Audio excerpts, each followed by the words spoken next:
that was never found. And the pilot and an aide were also on board. The four were heading to a campaign fundraiser for Nick Begich. There was an enormous search. The Coast Guard, the Navy, the Air Force were all involved in trying to locate the plane, and they never did. They looked for about 9 days, it says. No sign of the crash was ever found either, and it was they were declared deceased on December 29, 1972, and that accident is actually what prompted Congress to pass a law mandating emergency locator transmitters in the United States. September 22nd, 2015 on the Seward Highway, Alaska, and off in the distance is Mont Redoubt, a 16,000-foot volcano. It's up here, didn't bring one. There it is. It's this huge volcano. Woo, there it goes. And that's Turnagain Arm right there. Pretty good in those? Yeah, there's a bunch of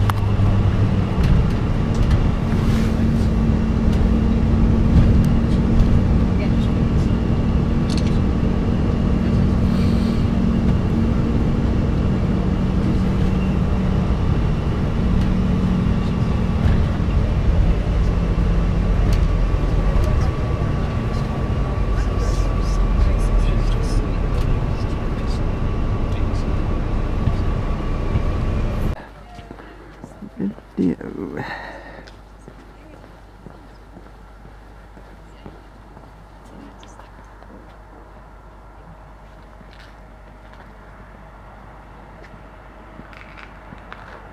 Landslides and things like that.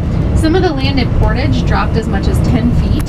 So a community that had been living in Portage, a lot of the homes were relocated to Bird and Indian and Girdwood. A lot of the homes were lost. As we get closer to Portage, we'll actually pass some of the old structures that are completely fallen apart at this point.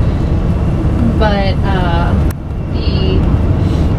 earthquakes is another really big risk for the Seward Highway, specifically this part of Alaska, because if we did have another large earthquake and the highway subsided 10 feet, you can see in some areas, we're at low tide right now. When the high tide comes in, it's up much closer to the road. If it subsided 10 feet, we would have miles of highway underwater. And that's what happened in 1964. So DOT had to come back in, blast all these hills, create a ton more fill this road back up. Hard hats and vests, but if we wear hard hats and vests, then we can go in cooler places. So whatever that means, I was like, okay, we'll have hard hats and vests.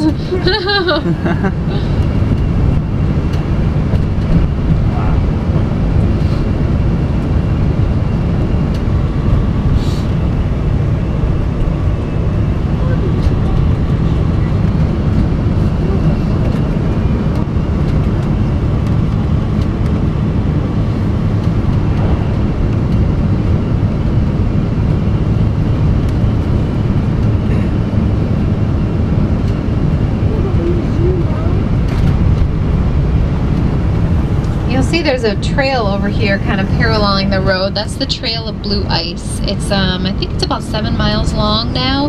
They make it a little longer every time they can get funding for it, and it's a beautiful little bicycle or hiking trail to do. If once we go inside, we'll get a little orientation from Nick Racine, Park Ranger Extraordinaire, and then if you if you want to stay inside and look at the exhibits and things and the movie, he'll give us a time for that. And then if you just want to venture outside and go for a walk or a stroll, he can show you where those good spots are and where it takes off. So there's the glacier up there. I don't know if it has a name, but you can see it hanging up there in the valley on the right side of the bus.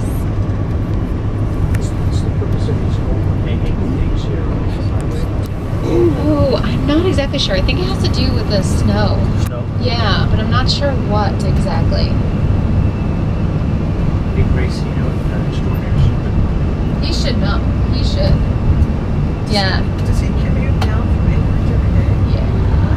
Yeah. So, Nick, my husband, who runs this visitor center, him and Leslie Murray, they both live in Anchorage and they commute down here every day. So you can imagine how much I love him driving on like the most dangerous highway twice a day.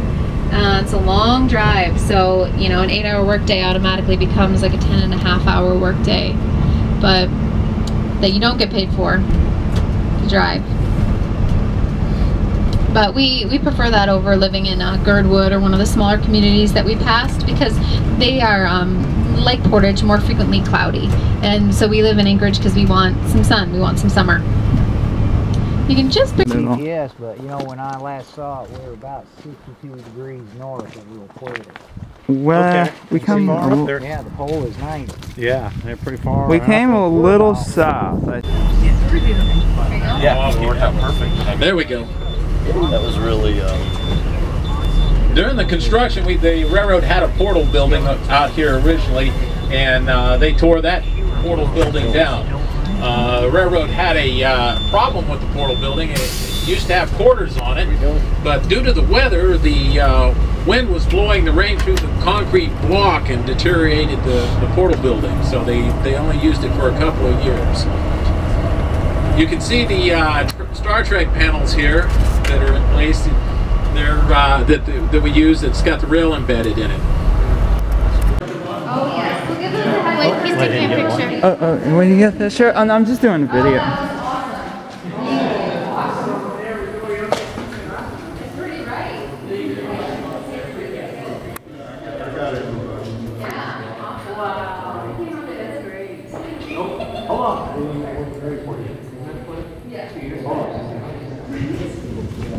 No, not yet. This is the longest tunnel in North America, the Whittier Tunnel. Okay, now. It only took trains the last time I was here in 1999. I think you guys know a canal is a human-made. You can see it's a little blustery out there. Just jumped out of the water. Like a seal? Seagull. I just kind of assumed it was water, but you know, there's a potential that marine mammals can get up this far. But a canal, you know, is a human-made channel that's been filled with water. This was not made by humans. It's a glacially carved fjord. Yeah. See the light color? I do see that light it's color. blue, yeah. I don't know if everyone can see that light color. in here last week.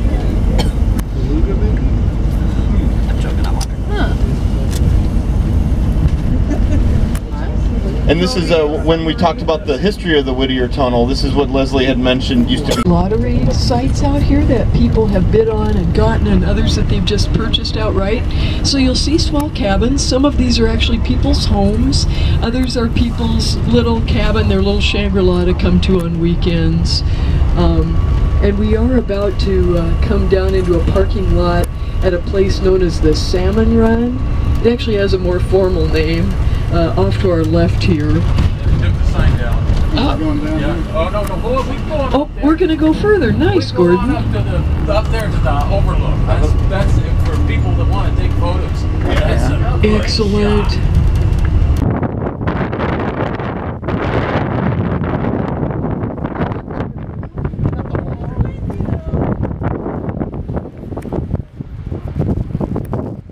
There's Whittier.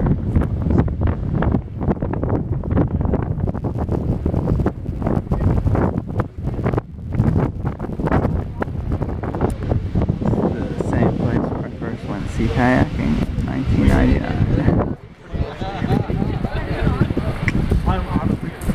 Look at that glacier.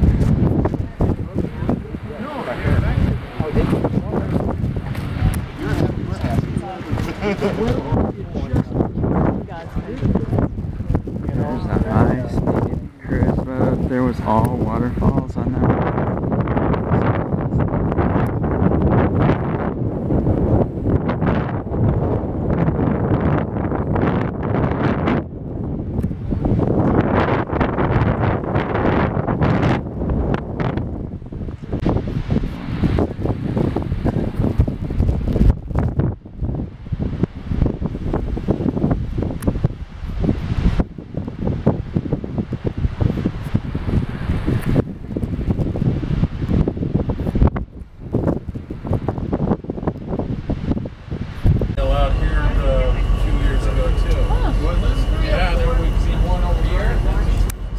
the other side of the tunnel as well.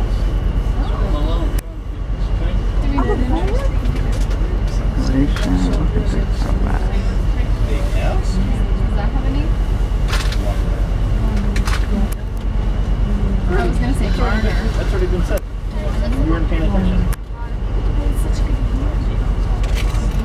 Listen, I was also going to say, you know, we did not point out, we had pointed out on the way here. Now we can see right over there.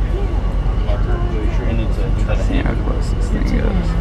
That's pretty close.